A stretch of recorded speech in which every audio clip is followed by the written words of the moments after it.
Hello everyone, मैं doctor प्रगति गुप्ता और आज इस वीडियो में हम बात करने वाले हैं अगर आपकी एज 30 ईयर से अबव हो चुकी है तो कैसे आप अपनी एग हेल्थ को मेंटेन करके रख सकते हैं। क्योंकि आजकल जो फेज चल रहा है, मोस्टली जो फीमेल्स है 30 ईयर्स के बाद ही बेबी प्लान कर रही होती हैं, प्रेगनेंसी के लिए ट्राई करते हैं, क्योंकि मैरिजेस ही आजकल लेट मैरिजेस होती है। आप पहले अपने करियर को बिल्ड कर रहे होते हैं, बहुत सी रिस्पॉन्सिबिलिटीज़ है, जॉब है, बहुत सारी चीज़ें होती हैं जिसको हम ध्यान में रख रहे होते हैं। और फिर अगर लेट मैरिजेस होती है और बेबी प्लानिंग लेट हो जाता है तो कई सारे हमें कॉन्सिक्वेंसेस फेस करने को मिल जाते हैं आजकल। तो अगर हम चाहते हैं कि हमारी एज 30 ईयर्स प्लस हो भी चुकी है लेकिन हम नेचुरल तरीके से कंसीव कर सकें और कोई भी इश्यूज या कॉम्प्लिकेशंस ना आए, तो आज से ही बेस्ट टाइम है हमें इस रूटीन को फॉलो करने का। क्योंकि अगर आप इनिशियल 3 मंथ्स के लिए भी इस रूटीन को फॉलो करते हो तो डेफिनेटली आपकी बॉडी में एनर्जी भी अच्छी आती चले जाती है, आपकी मेंस्ट्रुअल साइकिल बेटर होती चली जाती है, हॉर्मोन्स इन चेक रहते हैं और चांसेस बढ़ते चले जाते हैं नेचुरली कंसीव करने के लिए। तो अगर हम बात करते हैं कि लेट हम बेबी प्लान कर रहे हैं तो उसके हमें क्या इश्यूज फेस करने को मिल सकते हैं। जैसे ही आपकी एज 30 ईयर्स प्लस होती चली जाती है, एक प्रॉब्लम हमें फेस करने को मिलती है, वो है एग रिजर्व कम होता चला जाता है। जिस भी एग रिजर्व के साथ हम बॉर्न हुए हैं, एज में थ्रू आउट द लाइफ वो एग्स, नंबर ऑफ एग्स उतने ही रहते हैं। एग रिजर्व कम होने का मतलब ये होता है कि आपकी जो एग हेल्थ है वो हैम्पर होनी स्टार्ट हो गई है, आपकी एग की क्वालिटी जो है वो बेटर नहीं होती, हार्मोनल इश्यूज शुरू हो जाते हैं। क्योंकि फीमेल्स में मोस्टली आजकल वेट रिलेटेड इश्यूज देखने को मिल जाते हैं। सडनली अगर आपने वेट लॉस किया है या वेट गेन हो गया है तो उस कंडीशन में हार्मोनल इश्यूज बहुत ज़्यादा क्रिएट हो जाते हैं, जिसका सीधा इम्पैक्ट आपकी मेंस्ट्रुअल साइकिल पे देखने को मिल जाता है। तो मेंस्ट्रुअल साइकिल या तो इरेगुलर होती चली जाती है या बहुत कम दिनों के लिए पीरियड जाते हैं, 2 दिन आ रहे हैं, स्पॉटिंग हो रही है, या फिर अच्छे से खुल के पीरियड नहीं आ रहा है। तो उसका जो इम्पैक्ट है कैसे हमें देखने को मिलता है ओवुलेशन के दौरान। क्योंकि आपका अगर मेंस्ट्रुअल साइकिल अच्छी नहीं होती तो उस कंडीशन में आपका फ्लो अगर प्रॉपर नहीं रहा है, बहुत लाइट पीरियड आए हैं, कम आ रहे हैं, तो आगे चलकर चांसेस होते हैं कोई आपके जो यूट्रस है उसमें सिस्ट बन जाती है, फाइब्रॉइड बन जाता है, कलेक्शन बन जाती है, क्योंकि आपका ब्लड फ्लो प्रॉपर नहीं रहा है और हार्मोनल इश्यूज शुरू हो जाते हैं। फीमेल्स में वेट गेन होना शुरू हो जाता है, स्पेशली अराउंड द बेली, या फिर हार्मोनल इश्यूज की वजह से फेशियल हेयर देखने को मिल जाता है, हेयर फॉल शुरू हो जाता है, एक्ने है, मूड स्विंग्स है, बॉडी में एनर्जी महसूस नहीं होती, बहुत ज़्यादा फटीग महसूस होती चली जाती है। तो अगर आपकी बॉडी इस तरीके से है तो डेफिनेटली आपकी प्रेगनेंसी अच्छे से आप प्लान नहीं कर पाते हो, क्योंकि नेचुरली कंसीव करने के चांसेस कम होते चले जाते हैं। क्योंकि अगर आपकी बॉडी हेल्दी रहेगी तभी चांसेस होते हैं कि आपका जो बॉडी सही से सपोर्ट कर पाता है कि एक हेल्दी प्रेगनेंसी के लिए। तो अपनी बॉडी को हेल्दी रखना बहुत ज़रूरी है।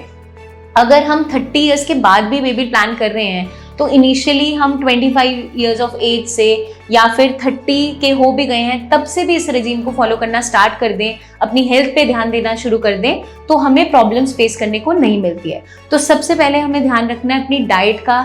डाइट के अंदर हाई प्रोटीन डाइट लेना है, जिसके अंदर आपकी दालें आ गई, या फिर सोयाबीन हो गया, या फिर आपका नॉन वेजिटेरियन फूड आइटम्स है वो भी हम इनटेक कर सकते हैं। सोयाबीन हम बहुत ज़्यादा मात्रा में लेने के लिए कभी भी प्रमोट नहीं करते हैं, लेकिन आप लिमिटेड क्वांटिटी के अंदर ले सकते हो, रेगुलरली नहीं लेना। Once in a week, twice in a week अगर आप ले रहे हो तो आपकी प्रोटीन की जो रिक्वायरमेंट है उसको फुलफिल करता है।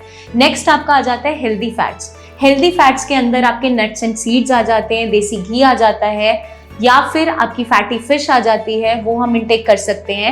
आपकी बॉडी को ये नरिश करते हैं और बॉडी को रेडी करते हैं, यूट्रस लाइनिंग को अच्छा प्रिपेयर करते हैं ताकि आप इजीली इम्प्लांटेशन हो पाए और बेबी आप कंसीव कर पाए।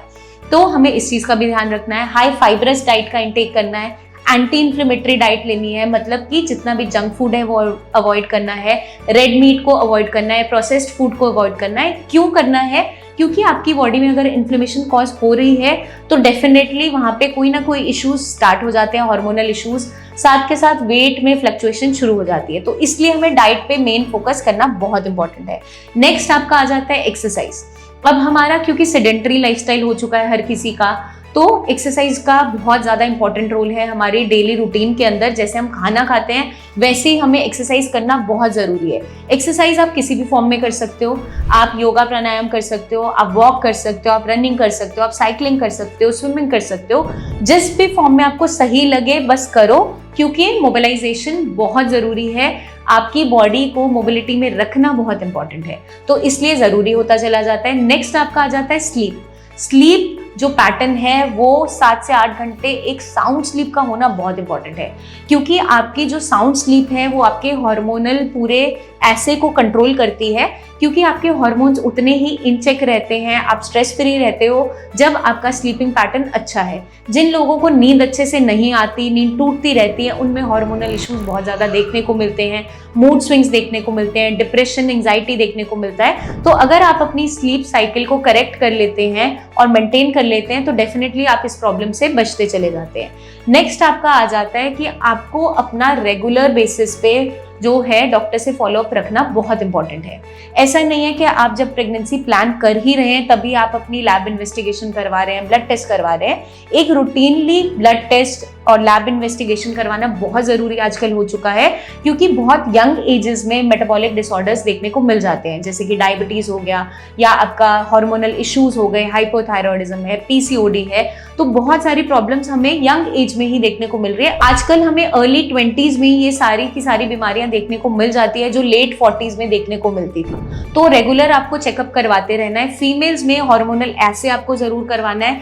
अगर आपकी मेंस्ट्रुअल साइकिल में कोई भी चेंजेस आ रहे हैं, पीरियड्स कम आ रहे हैं या हैवी आने शुरू हो गए हैं, शॉर्ट साइकिल हो गई है या डिलेड साइकिल आती है, तो इस सारी कंडीशन में आपको अपने ब्लड टेस्ट जरूर करवाने हैं, हार्मोनल ऐसे करवाने हैं जिसमें सारे के सारे हार्मोन्स देखे जाते हैं। अल्ट्रासाउंड होल एब्डोमेन का भी करवाना है। अगर आपको लग रहा है कि बेली के अराउंड एकदम से फैट बहुत ज्यादा बढ़ता चला जा रहा है या फिर एकदम से सडन वेट गेन होना स्टार्ट हो गया है, तो आपको एक अल्ट्रासाउंड जरूर करवाना चाहिए ताकि असेस कर पाएं कि कोई पीसीओडी रिलेटेड इश्यूज तो नहीं हो गए हैं, हार्मोनल इश्यूज तो नहीं है, लिवर से रिलेटेड कोई इश्यूज तो नहीं है। क्योंकि फैटी लिवर के केसेस में भी जहां मेटाबॉलिज्म खराब हो जाता है वहां डेफिनेटली आपकी फर्टिलिटी पे भी इम्पैक्ट देखने को मिल जाता है।